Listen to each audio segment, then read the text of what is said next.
తిను మన పేషెంట్ ఇప్పుడు తనకి 32 years, మ్యారేజ్ అయ్యి 5 years అయింది. వాళ్ళకి ఇన్ఫర్టిలిటీ ఇష్యూస్ ఉండేవి, they were not able to conceive. So తను వచ్చి ఒక డిసెంబర్లో వచ్చారు, 3 months బ్యాక్. తన హిస్టరీ వచ్చినప్పటికీ ఏంటంటే మల్టిపుల్ టైమ్స్ బయట ట్రై చేశారు. ప్రాబ్లమ్ వాస్ తనకి ఎగ్ రిలీజ్ అవ్వకపోతూ ఉండేది. But they try naturally for quite some time. Husband semen analysis చూసినప్పటికీ ఏంటంటే లో కౌంట్స్తో వచ్చారు. అంటే సివియర్ ఒలిగోయాస్టెనోటెరోటో అంటాము, అంటే స్పర్మ్ కదలిక, స్పర్మ్ మార్ఫాలజీ కూడా తక్కువ ఉండింది. మనం స్కాన్ చేసి చూసినప్పుడు వైఫ్కి కూడా ఎగ్ నంబర్స్ తక్కువ ఉండేవి.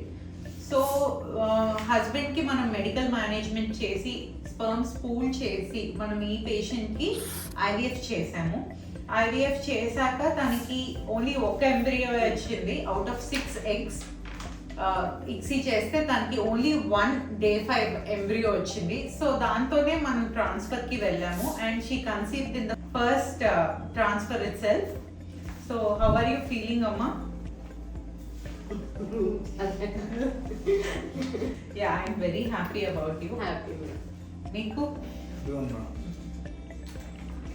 Thank you. మీరు నన్ను ట్రస్ట్ చేసి ఇంత దూరం వచ్చినందుకు I'm very thankful to you. చాలా దూరం నుంచి వస్తున్న వల్ల ఎంత దూరం ఇక్కడ నుంచి మీ ప్లేస్?